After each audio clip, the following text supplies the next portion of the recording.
What do you call it when a man steps onto the stage of politics, armed not with sharpened wit nor sharpened resolve, but with the flailing hands of performative outrage? Is not a duel. Is not a clash of steel and sparks. It is theater. Bad theater. Community college improv dressed up as intellectual rigor. I am, again. Okay. All right, I'd love for you to pick up maybe where the last guest left off. No, you're lagging. You're lagging pretty bad on me. You're lagging. I mean, like, your voice is, like, not moving with you look like a Chinese person. What? Your lips, I guess it's my phone, I don't know. What do you mean I look like a Chinese person? What? Oh, God, is he about to soy out for 2 minutes about this? Okay, like, when you watch a Chinese movie and their lips are not moving with the sound? Oh, he doesn't get it. Wait, I wonder if she's older. Or no, I guess this could be a modern thing, too. I remember, I think this is the thing where everybody's dad and grandpa likes Westerns and like Bruce Lee, like Chinese Kung Fu movies or whatever.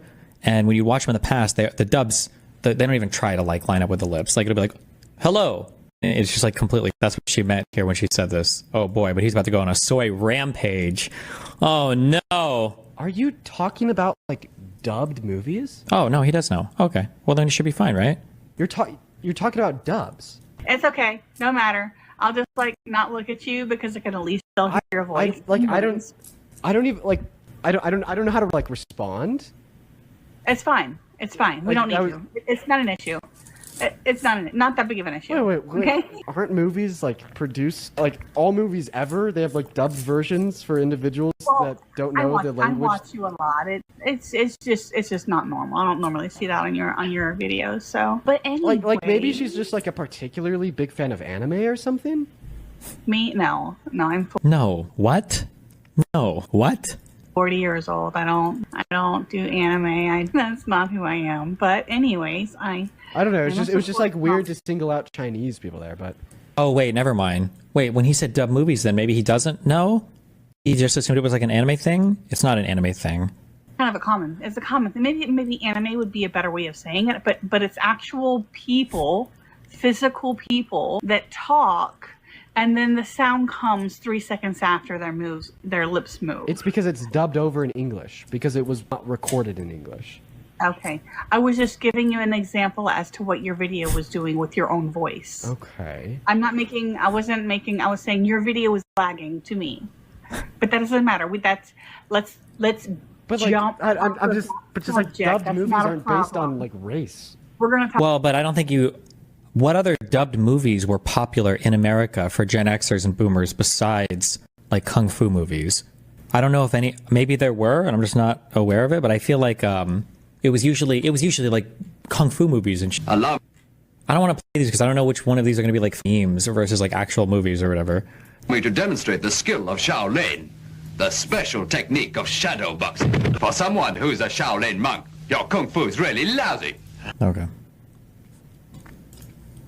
Yeah, the bad lip sync. Well, because there's was it Kung Pao Enter the Fist? Or am I making that up? That was like intentionally done that way because it was like a meme movie. I don't know how many of these exist. Oh, is that okay? Yeah, I haven't seen this movie in like 20 years. Talk about politics, okay, right? just know that like dubbed movies aren't based on like race. Oh my god, he's so soy, dude. I feel like this is exactly the. Also. Okay, so we have an African. Hey, we're gonna start up here. Just tell me when. I'll start in the bottom. Whatever 5'10" is, he was 5'10". Ethnically, I mean, was he like us or a woman? No. Female? No, was he like was he African? African? No, he was American, and he was like you. He looked just like you. He was Jewish. Just like you. Like, what is happening here? Oh my god. So you support Trump? Why is that? Oh my god. This is what Dean brings when confronting the Trump supporter, a man lost not in argument, but in confusion, tangled in wires of his own misunderstanding, like a fly buzzing in a jar. Destiny watched. Destiny laughed. Destiny seethed with second-hand embarrassment. Because if this is what passes for resistance, then resistance itself has already conceded. The scene unfolded like a parody. A Trump supporter made a comparison about lips moving one way while sound trailed behind, invoking the memory of those dubbed Kung Fu films that once aired on scratchy VHS tapes across suburban America. The point was simple enough: delay, lag, misalignment. But Dean, ever the soy knight, could not comprehend it. Instead of recognizing the cultural shorthand, he spiraled into a monologue of misinterpretation.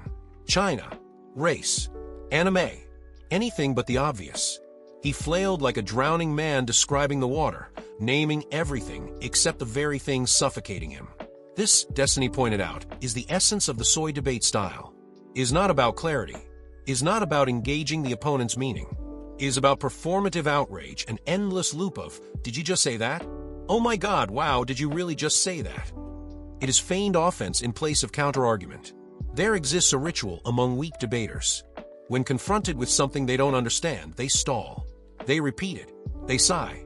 They look around for approval, waiting for their audience to boo on cue. They inflate trivial remarks into catastrophic offenses because outrage is easier to perform than reasoning is to construct. Dean performed this ritual flawlessly. Instead of engaging with the Trump supporters' metaphor, he reacted as though he had stumbled upon an ancient slur carved into stone. His face twisted into the mask of indignation. His tone begged for applause. He wanted to be crowned the brave warrior against prejudice, but instead he revealed himself as a man allergic to substance. Destiny mocked this ritual, not merely for its weakness, but for its dishonesty. To debate in this manner is not to challenge your opponent, it is to signal to your audience that you are righteous, even if you are wrong. Destiny, in his own style, leaned into comedy to expose the absurdity. He pulled up a scene from a famously dubbed kung fu film, the kind where the lips move half a verse before the words land, where the rhythm of the fight is betrayed by the rhythm of the voiceover. The parody of mismatched sound became the perfect metaphor, not only for what the Trump supporter originally meant, but for Dean himself, whose words never matched the fight he claimed to wage. The Trump supporter in that moment was clearer in meaning than Dean was in response. That alone was the humiliation. That alone was enough to indict the soy ritual as useless against those who wield blunt simplicity. This style, the soy woke style, is an addiction to misfires. It thrives not on addressing arguments, but on dramatizing them. It turns metaphors into accusations. It turns confusion into grandstanding. It drags the audience into the swamp of gotchas rather than lifting them into clarity. Against Trump supporters, this approach is suicide, because Trump supporters are not delicate. They are not swayed by trembling moral performances. They are immune to the theater of outrage. They thrive on the very chaos that Dean embodies. To flounder in their presence is to feed them. To soy out is to confirm every stereotype they already hold about the weakness of progressive debaters. Destiny has spent years sharpening his craft against such opponents, learning that clarity, precision, and relentless pressure are the only tools that cut through.